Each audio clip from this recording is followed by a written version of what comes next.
इस्तीफा देना पड़ेगा, मोदी को भी झुकना पड़ेगा, मानना पड़ेगा और नमस्कार, मी विनय. आपण पाहतात मराठी वार्ता सहाय्याने आपण नेहमी तुमच्यासमोर नवनवीन विषय घेऊन येण्याचा प्रयत्न करतो. आज आपण उपस्थित आहोत गोंदिया जिल्ह्यामध्ये. आता सध्या संपूर्ण भारतात सोनम वांगचुकांच्या आंदोलनामुळे संपूर्ण भारतात जिकडे तिकडे आंदोलन होत आहेत. त्याचप्रकारे आज गोंदियात सुद्धा एक भव्य आंदोलन आयोजित करण्यात आला होता. त्यात आज आपण उपस्थित आहोत.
नमस्कार, मी विनय. आपण पाहतात मराठी वार्ता सहाय्याने आपण नेहमी तुमच्यासमोर नवनवीन विषय घेऊन येण्याचा प्रयत्न करतो. आज आपण या आंदोलनात उपस्थित आहोत आणि आज या आंदोलनात आमच्यासोबत चर्चा करण्याकरता उपस्थित आहेत डॉक्टर राजेंद्र वैद्य सर. काय सांगाल आजच्या या आंदोलनाबद्दल? सर, इथून आम्ही जे झोपलेले आपण भारतवासी आहोत, आम्ही जागे सोनम वांगचुकच्या निमित्तानं आम्ही सगळे जागरूक होण्याचा प्रयत्न करत आहे.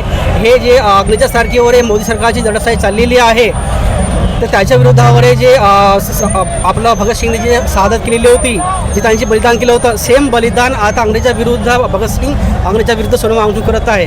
आणि आम्ही तेव्हा जे आमची पिढी होती त्यांनी भगतसिंगला फाशीपासून वाचवलं नाही, पण आम्ही यात आहे, आम्ही वांगचुकमुळे जागे झालेलो आहोत. आणि सेम भगतसिंगसारखी वगैरे वांगचुकसारखी पण फाशी शहादत होणार आहे, त्यांची पण शहीदी होणार आहे. तेव्हा आम्ही त्यांची फाशी वाचू शकणार आहे, पण आम्ही यांची शहादत आम्ही वाचू शकणार आहे.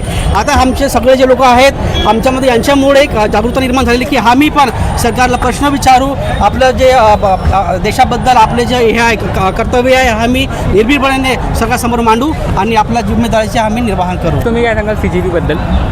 CJP हे सध्या जे पार्टी त्यांनी निर्माण केली हे जनताचा आक्रोश आहे.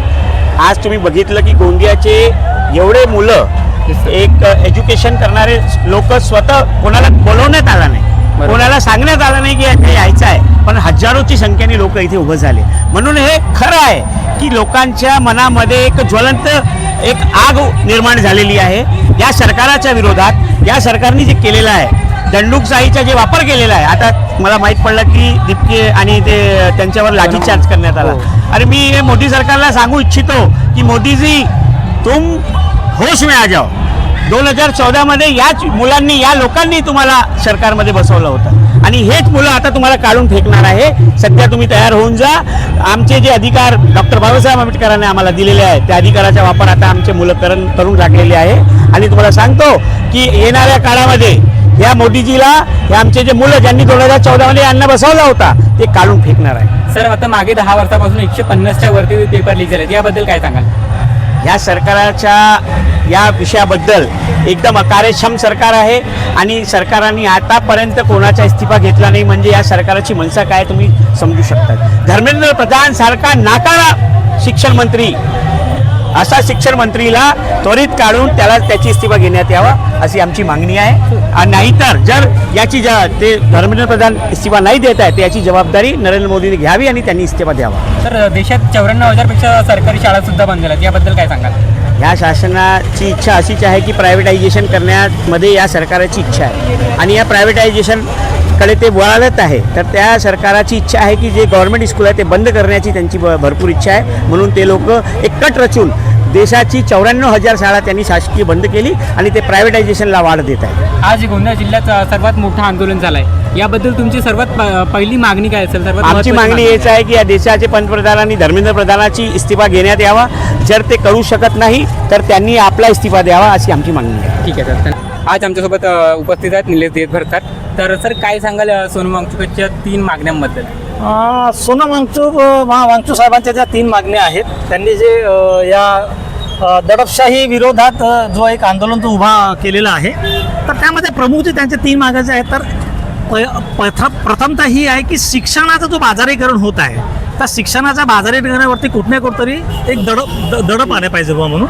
आणि दुसरं, धर्मेंद्र प्रधानच्या कारकिर्दीमध्ये किंवा ह्या मोदी सरकारच्या कारकिर्दीमध्ये 10 वर्षापासून जे 152 पेपर लीकचं जे कार्य झालेलं आहे, त्या कार्याला कुठे ना कुठेतरी थांबा मिळाला पाहिजे म्हणून सोनम वांगचूक हे एवढं आंदोलन पेटवलं त्यांनी. सर गोंदिया जिल्ह्यात एवढा मोठं आंदोलन झालं, यावर तुमचे काय मत? गोंदिया जिल्ह्यामध्ये या आंदोलनामागे आमचं असं एक 2-3 दिवसापासून आम्ही सोशल मीडियामध्ये काम करणारे जे व्यक्ती आहोत, आमचे जे मित्रमंडळी आहेत, तर त्यामध्ये आम्ही एक छोटासा एक सोशल मीडियामध्ये आम्ही अगोदर एक छोटासा ग्रुप तयार केला, व्हॉट्सअप ग्रुप. आणि त्या ग्रुपवरती फक्त सोशल मीडियामध्ये जे ॲक्टिव्हिस्ट आहेत, वेगळ्या वेगळ्या पक्षाचे, वेगळ्या वेगळ्या संघटनाचे, आणि म्हणजे म्हणायला गेलं तर सिव्हिल सोसायटीचे जे मुलं आहेत, स्टुडंट फेडरेशनचे जे लोक आहेत, त्या सर्वांना आम्ही गोळा केला.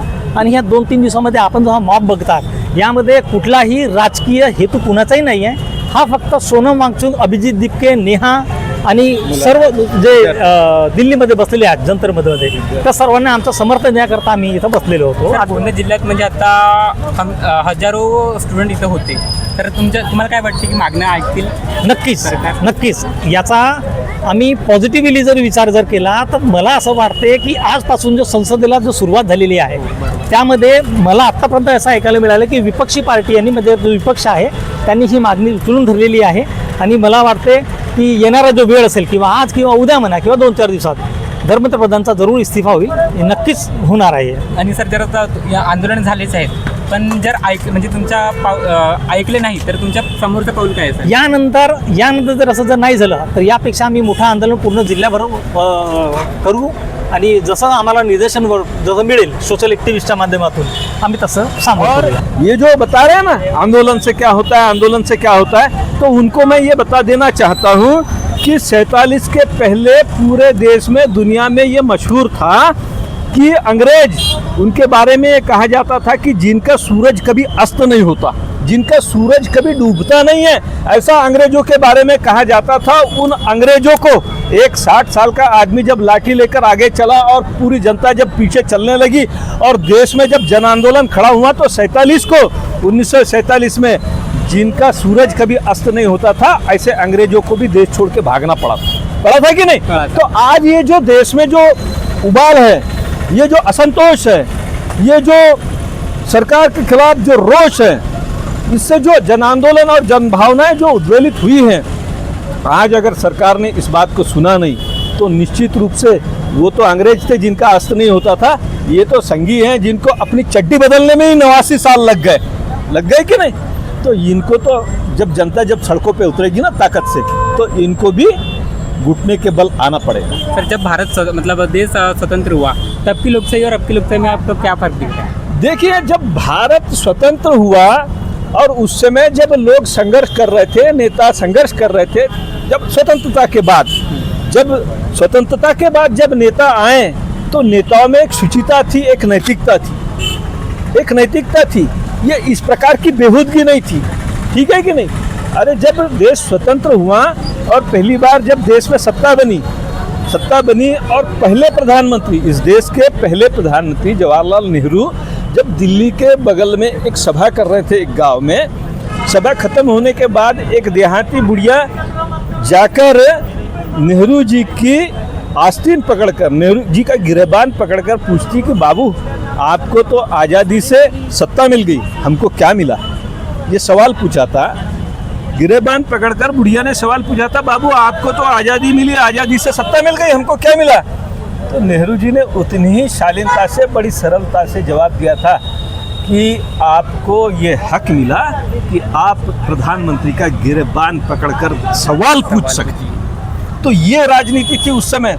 और आज हमारे ये जो सो कॉल्ड विश्व गुरु है उनसे कोई सवाल पूछो, कोई बात करो, तो आपको पता है किस प्रकार के सवाल, किस प्रकार के जवाब मिलते हैं। तो इस प्रकार जो तानाशाही, आप सवाल नहीं पूछ सकते। ये बच्चे क्या करने गए थे? सवाल ही तो पूछने गए थे। सवाल पूछने गए तो घसीट कर ले जाया गया, सवाल पूछने गए तो आंसू गैस छोड़े गए। तो ये सब चीज़ें हैं, ये फर्क है। और इसलिए इस देश के हर नौजवान ने, हर बच्चे बूढ़े महिला पुरुष ने आकर संघर्ष करना पड़ेगा। अगर रेजिस्ट नहीं करोगे, प्रतिरोध नहीं करोगे, तो इस सरकार का मुकाबला आप नहीं कर सकते। ये बात लिख कर रखें। सर, आप देश के युवाओं को क्या संदेश देना चाहेंगे? मैं देश के युवाओं को इतना ही संदेश देना चाहता हूँ। संदेश देने लायक ऐसी बात नहीं है, लेकिन ये है कि भाई युवाओं ने अपनी जिम्मेवारी समझना चाहिए। रील बनाओ, कोई दिक्कत नहीं है, नाचो, कोई दिक्कत नहीं है, लेकिन रील बनाने के साथ साथ, नाचने के साथ साथ अपने हक अधिकार के लिए जागरूक रहना चाहिए, रहना पड़ेगा।